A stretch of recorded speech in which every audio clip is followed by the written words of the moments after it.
Hello and welcome, it is I, Dr. Bomb, and today I'm bringing you my first impressions of Blade and Soul. Now, for those of you who don't know, Blade and Soul has recently been released, like as of this year, in the States and the EU. However, it's been around for almost 4 years now, and it's been a huge thing over in Asia, and it's slowly worked its way over to us.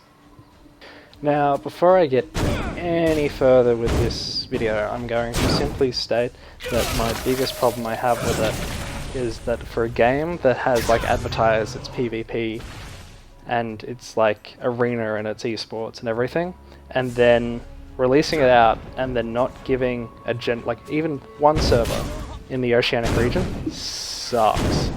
Like, you know, a tenth of a second can be the difference between winning a match and getting your ass kicked. But with that out of the way, let's get into this first impressions video. Now, Blade and Soul had sort of only recently come up on my radar, purely because it had come up every now and then in the community that I'm a part of, and it sort of finally piqued my curiosity, and I decided I'd sort of maybe dive a little deeper and have a look, and then if it's something that looks interesting enough, I might download it and give it a go. And that's exactly what I've done. Now, I've played maybe only close to between 5 and 10 hours of the game so far, so not a huge amount, so I can't really go into depth about, you know, endgame mechanics and everything.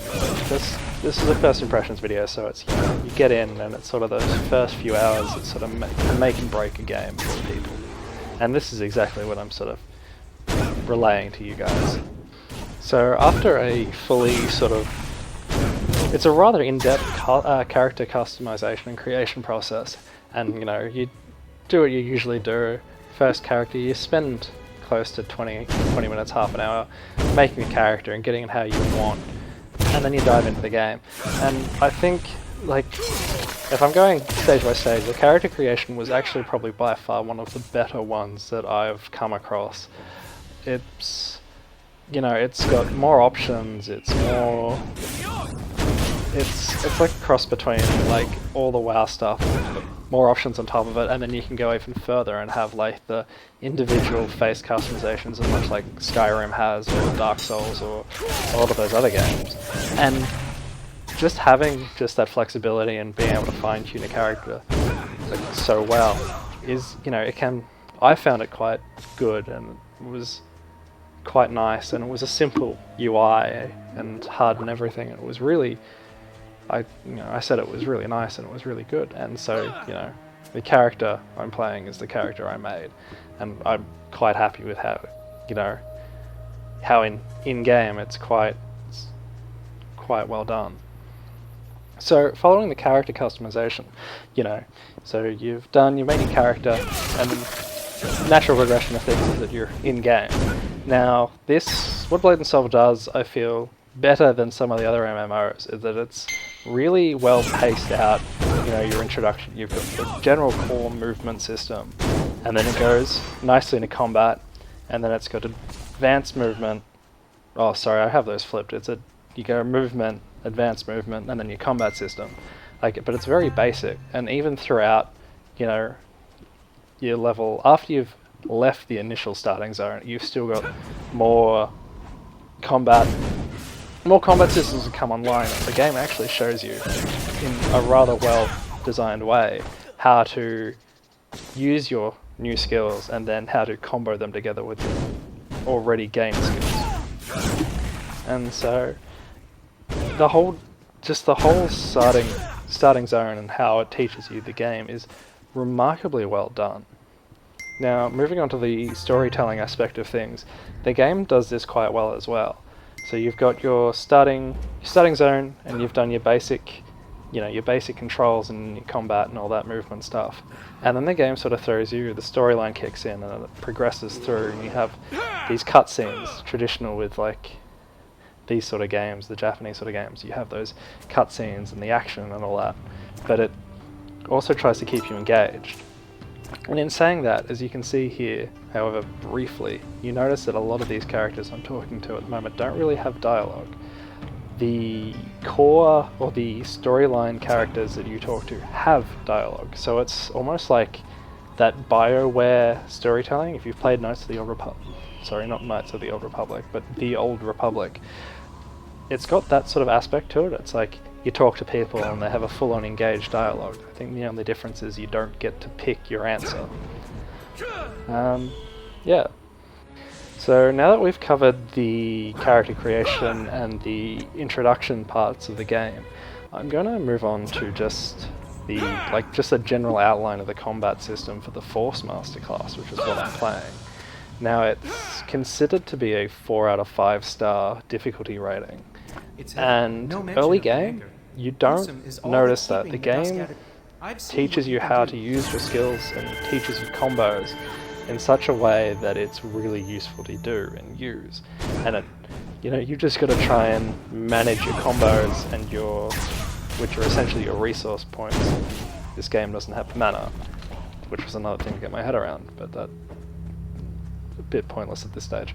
And it's just teaching, you just sort of manage your combo points. If you've got full, you can spend some to deal some damage and then use some other ability to build it back up so you can reapply more damage and stuff like that. But as you'll see throughout, you'll see me do training dummies and stuff like that. And this is the game's part of, so you've got the basic understanding of how to fight. Let's give you a more in-depth version of it, and we're going to teach you how to combo your spells together, which is great. Like, it teaches you very general combos, where as opposed to games like World of Warcraft, you've got to learn a rotation. Like, there's a set rotation for sort of most classes that you'll end up learning, but the thing is, it's never really explained. The spellbook tells you to use when available, or use when you have a proc or off cooldown or whatever, but it doesn't really tell you anything. I think the mage in World of Warcraft is probably the best example to compare this for.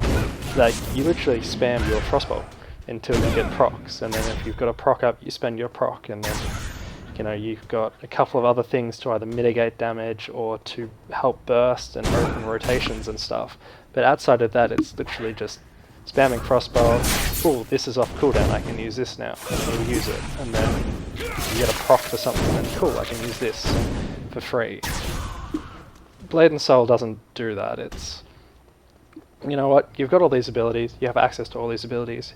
Force Master being a class where you can spam your abilities, the only thing you have to manage is combo points. And then you can basically do, if you can manage that well, you can do whatever you want. And like you can see, I just picked up a guy, disabled him, and I can still deal some damage to him. And then, you've got the spells that freeze, you've got the spells that burn. And that's the whole class is based around this ability to be able to toggle between fire and ice, and to immobilize your enemy and then turn them to ash, or burn your enemies and then be able to hold them in place while you tackle other enemies. So it's hard to say because it's still early days for me. So for my more sort of personal thoughts and feelings towards the game, I'm really enjoying it. It's still very early on, and I play it when I have a free moment or nobody else is online to play League or whatever. And for a game to sort of sit down and play by yourself, it's quite enjoyable. You can, play your class, you can run around, and you can do, you've got a whole open world to play in. And it's really fun and inviting. I do sort of want to try and do some group stuff, so I can talk about that if I decide to do a video later on. But outside of that, I think it really comes down to, for Australians especially, are you a PvE player or a PvP player? Because I mentioned previously that there's no Oceanic servers, so PvP isn't all that great. If you jump on Reddit and have a look, people have talked about how they're just scraping through and barely being able to do it on such high ping, and it's not worth it for me to sort of look down the PvP road and try and get into it. And it's not my thing normally as a player anyway. I'm more of a PvE player.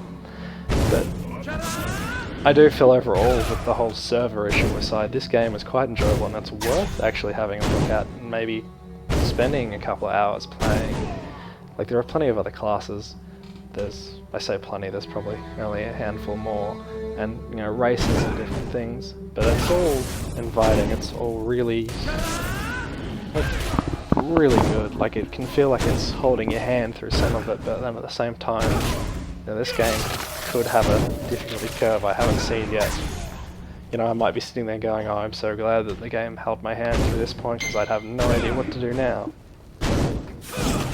But with all that, if you're interested in MMOs and you've been playing them, or you want something to get into that's relatively new, this probably isn't a bad choice. Again, server issues aside, and the PvP problem being sort of unavoidable at this stage, PvE-wise, sorry, is relatively good. It's simple, it's clean. There's not a lot of painstaking gearing and everything to do for PvE. So my recommendation is, if you enjoy MMOs and you don't mind either playing with yourself or with a group or with a community, this game has sort of the opportunity there for itself to do whatever. And you know what? It's worth a go. So my final opinion is that it is generally worth a go to maybe download and play. It's not overly bad to download, didn't have many issues with it, did take a little bit longer than I thought it would, but it happens. So, thanks for watching, I'll just leave a bit of this running till the end. See yous.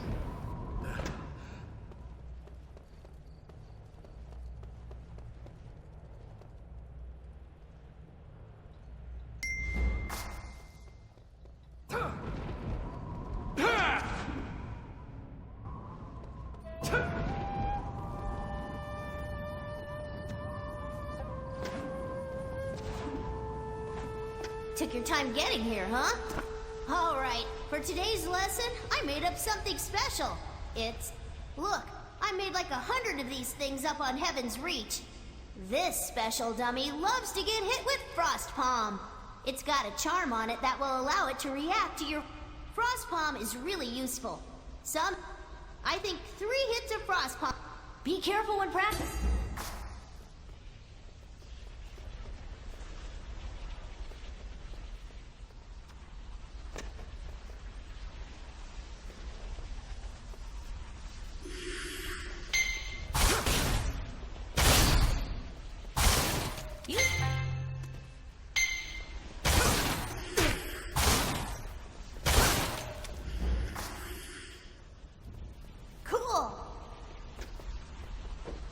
Think you got a handle on?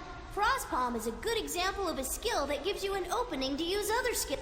I'm glad you asked. Frost Palm is nice and all, but the important part is the follow-through. Now let's see.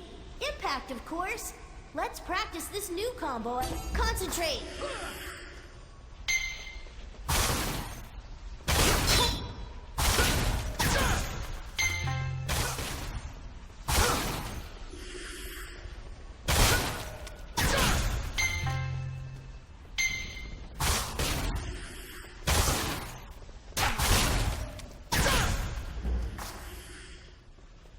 You got it! Alright, this cave's getting a little too chilly for my... Keep practicing!